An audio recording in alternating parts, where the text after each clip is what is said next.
Hello, everybody, and thanks for joining me today as I had a wonderful opportunity to sit down with Gboly Harris, a Maxwell certified coach, trainer, and speaker. Gboly holds a Master's of Science in Innovation and Entrepreneurship from HCC Paris Flagship Business School and a Bachelor's of Science in Respiratory Therapy. In his current role at the Texas Children's Hospital on the West Campus, Gboly provides administrative and operational oversight in the inpatient and outpatient respiratory care teams, as well as the sleep and EEG programs. His career experience spans decades, and I hope you enjoy hearing from him today. Thanks so much, and please follow, subscribe, and like to be notified of upcoming speakers.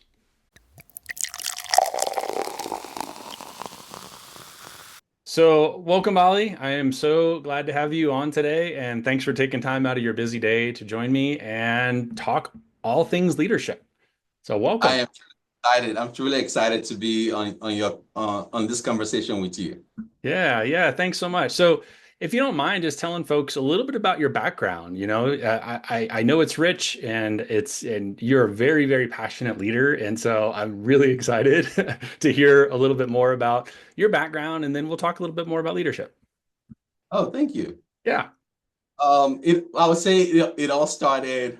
I have about 10 years ago, I shared a story about how I came about the respiratory field, and back in 1992, I had met a young man that was very well dressed, and I couldn't figure out what type of job he did. And he shared with me that he was a respiratory therapist. I'm going, what is a respiratory therapist? And that started my journey. So I graduated from a respiratory program in 96. And since then, I've just continued to work on developing myself professionally on the respiratory side. Then I discovered leadership and management. Yeah. I took a class, a I'll say a certification program, which was a leadership and management leadership certification program from one of the universities. And I was very intrigued about that and to say, okay, how does this really work? And realizing that leadership and management is truly a science, very similar to what we do as respiratory therapists. You really have to own the skill sets and develop the science behind it and understand how you engage with people and then build on that. Yeah. So that transition has allowed me to really better understand how I'm able to engage people. And my first leadership role, a leadership title was a team leader. And again, you learn very quickly because you got a title doesn't mean it doesn't mean anything. Very true. Very true. Yeah. Yes.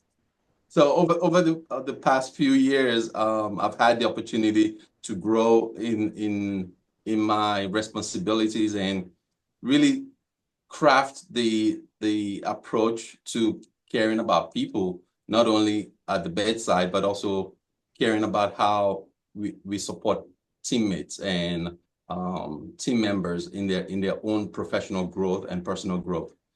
Yeah. I a few years ago, I became a John Maxwell speaker trainer and coach. And John talks, I really love his conversations about what leadership looks like. And leadership is not management, and management is not leadership. So Oh, yeah. understanding Excellent points.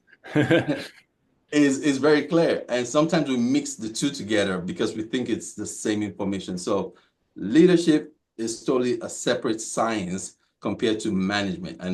And we confluence those two. And John Maxwell really allowed me to understand how to better understand how I can support people. And Yeah, ever since, just continue to grow. that's now you have me interested in John Maxwell. I don't actually know him, so but I have a deep passion for defining and clarifying management versus leaders, and so that's really excellent.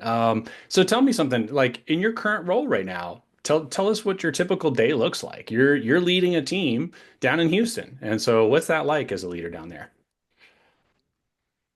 I'll say, what is it like as a leader? It's exciting. It's exciting because I get an opportunity to help my frontline leaders be the best in what they do. And being a leader's leader can be difficult when you're not prepared for it. But if you have the opportunity to get prepared and learn the process in which you can support your leaders, it makes a total different, it makes it more pleasant Yeah. and joyful Yeah. because you're able to see more results and you have more legs to get the results that you need. So we have a great team, about 100 respiratory therapists Wow. on our team. And then our frontline leadership team are able to really make an impact for our patients and families because of how we support them. And so on a given day, I come in and my goal is to make sure first I check in with my frontline leaders and see how what their day plan is.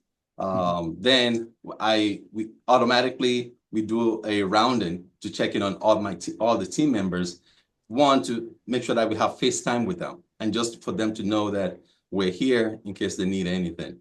Love that. Uh, Yeah. and there, I had one of my team members call out the other day and said, "Hey, I need you to help me with this patient." And I was like, "Oh, you calling me out to come out and help you out?" And he said, "Yeah, let me see your skills." So I jumped in. I was like, "Okay, I'm gonna hold the ET tube," and we started taping. And he goes, "Wow, okay, I know I called you out on this, but I didn't know that you had the skills." I said, "No, because I have a suit and tie on doesn't mean I can bust it off and put on my coat or my Yeah.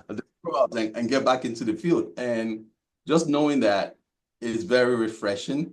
That I understand the science behind what we do, Yeah. but yet it's all about people. We serve people, and the service of people is the main thing. So the Yeah. rounding is part of that culture that we've been able to develop. Mhm. So each of our team members know in a given day that we're here for them.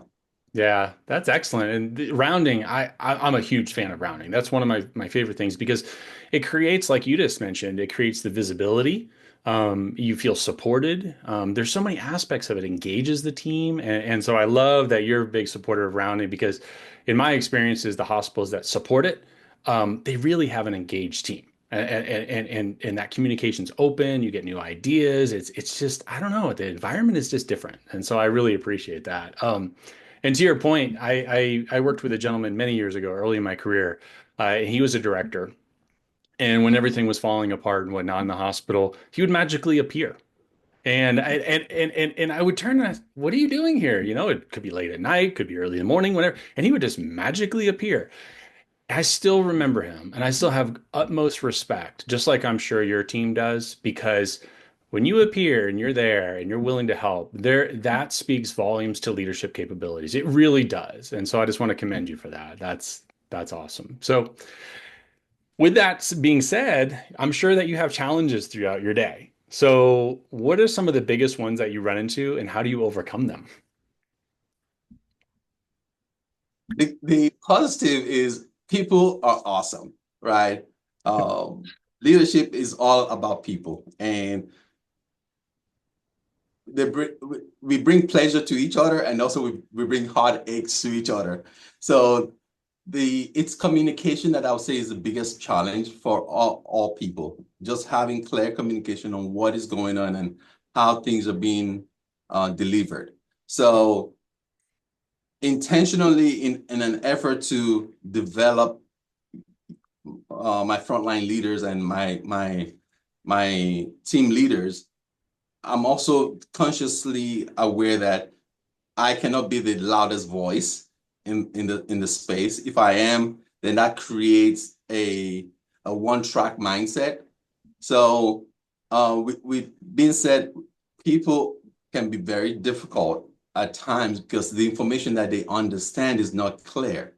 Mm, yeah. So and we play the telephone game. So I share the vision, and then the vision has to be relayed again three other times. So by the time it gets to the end user, it's like, wait a minute, what's the communication? Yeah. And so clarifying those communication is really one of the biggest challenges that I would say we face on a daily basis, because we want to make sure that we can over communicate.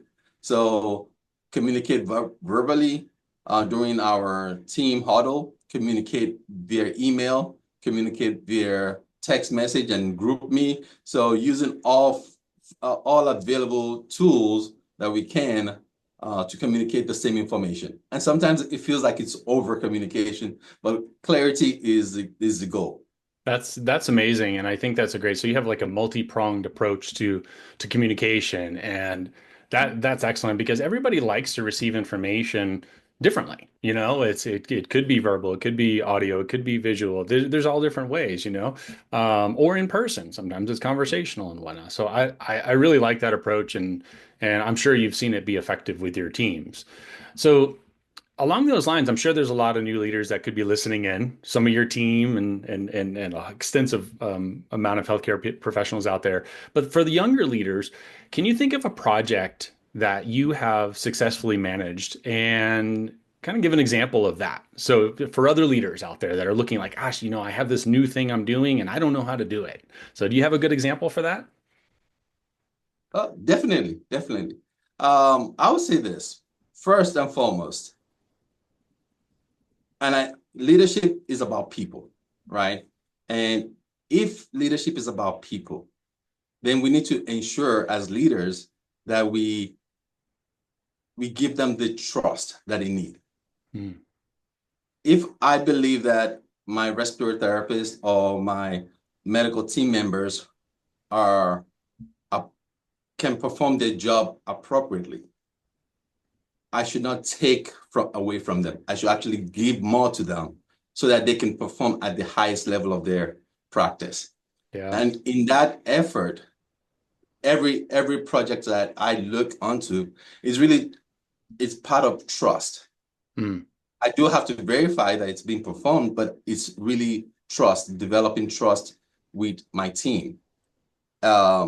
So in a recent situation where I was working on a big project where we were trying to expand a sleep lab, and with that sleep lab expansion, it was a huge task to do all by myself. Yeah. But bringing the frontline leaders into the vision and also having that conversation of how do we envision how this would work? How do we recruit the right team members? And how do we develop the program effectively?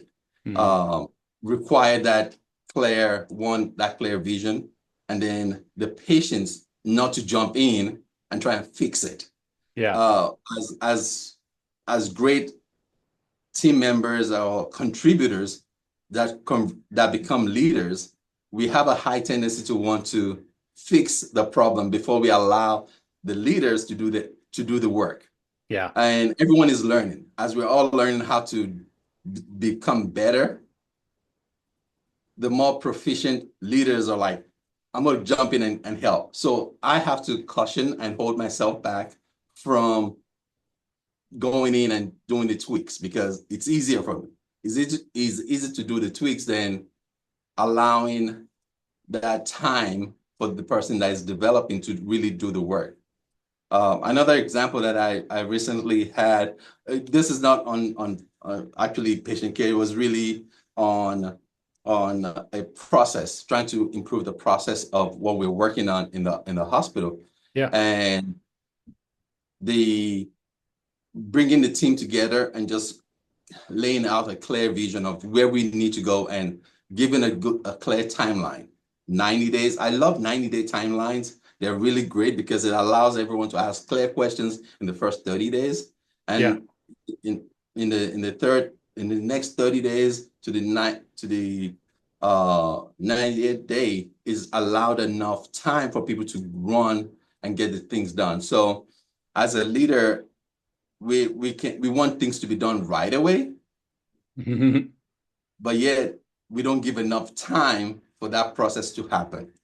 Yeah. And so I've worked on making sure that is part of my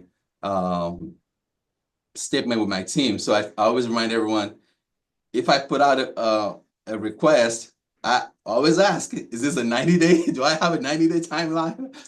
Oh, Unless it's urgent or emergent, then we have to shrink the timeline. If it's not urgent or emergent, we can definitely do it the right way.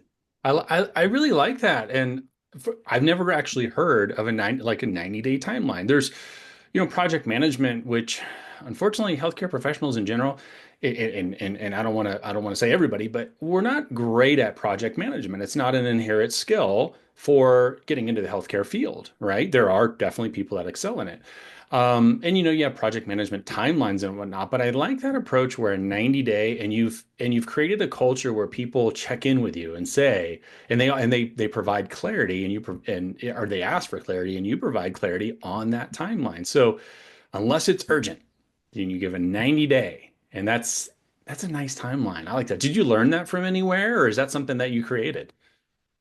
It was over time, over lots of mistakes, lots of mistakes, and it's because the mistakes are easy.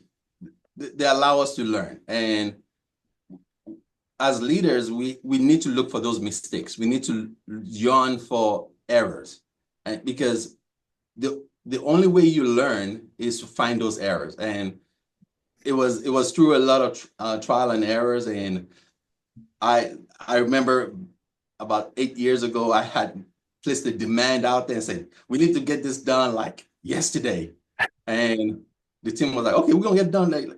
So we failed on communicating with the team. We failed on communicating with everyone that with the stakeholders. And it Yeah. does take time to get all the stakeholders to believe the vision or the mission that we've set. So those failures are what are the lessons that I've been able to learn and figure out how to better address the needs of my team or the needs of the organizations also. Yeah. That's great. And I love that you talk about the failures because there's a lot of people out there that are afraid to fail. Me being one of them, admittedly, years ago, I didn't want to fail. And I learned that that's part of the process. That's part of growing. That's part of becoming a leader and when you embrace that failure, it becomes less burdensome and less concerning. You embrace it and say, gosh, what are we going to do better next time? So I love that approach. And so I just wanted to give you a shout out though, because like I met you at the conference last year, the ARC Summer Forum, and when I heard you speak, I absolutely loved it. I thought this guy I want to get to know. He's vibrant, he's energetic, he's fun, he's a leader, and you engage people. You have a talent for engaging people, and I really appreciated that. And one of the things that you and I talked about recently, which I think is really fun, your team expressed to you a desire to become leaders. So can you talk a little bit about that? Because that's exciting. I mean, when you inspire other people to say, I want to be a leader, I want to be a leader, like we don't see that very often. So what do you think kind of created that culture and drove that? Yeah. No, thank you for sharing that, and thank you for recognizing the my speaking approach, because I feel our for us to do speaking engagement, it needs to be more interactive. Mhm. Sometimes we go into a lecture mode, and it's not about lecturing, it's about actually building a relationship. Mhm. And I always look forward to sharing with the audience more of this is a conversation. Yeah. It's not a lecture. And because I'm not a professor. I'm not a professor, I don't lecture. So you bring up an interesting point. Over the last 2 years being here at the hospital, and again, my practice of leadership is getting better. I'm developing a new tool every few weeks. So I'm really excited about that. And one of the things I discovered was in a conversation with one of my frontline leaders, and she was sharing with me that, hey, Bali, this is the first time I'm having so many frontline staff members coming up to us and saying, when do we have the next leadership position open? I want to sign up. And imagine having 100 team members and you have about 30% of them saying, I'm raising my hand, I want to be a leader. And you're going, what's going on? So what I shared with my frontline leaders, we've made leadership simple. Mm. We've made leadership look attractive. It's sexy again. It's not hard. It's Yeah. not hard because when you make it look so simple, people are like, oh yeah, I can do that. Yes, yes, anybody can do it. And I love it. It's like a 2 year, I can do it, I can do it. And I want that. And that to me excites me, and it's a blessing to see because we don't see that frequently. It just complements the fact that my frontline leaders are doing the right work and they are making it look easy to Yeah. lead. And yes, we've brought on a few new leaders, and during those onboarding process, those new leaders are like, I did not realize how much work these guys are doing. I go, wow, you did? Yes. They go, it looks so easy at first, but I cannot believe how much work they have to do every day. And I Yeah. said, yes, it's Yeah. it's the craft that we've made it so easy, anyone can do it. Yeah. Yeah, that's fantastic. Thanks so much for sharing that and you know, and all your leadership tools and tricks and whatnot. I'd love to have you back on. We could probably talk for hours, I'm sure. And you know, but I don't want to take your whole day. I know you're busy and I know you have a team to inspire out there. So thanks so much for being on the show. I really appreciate it. And yeah, I look forward to talking to you again soon. Likewise, Chris, thank you so much. Thanks for having me on. I really appreciate it. And hopefully we can make an impact with a lot more people. And looking forward to our next conversation.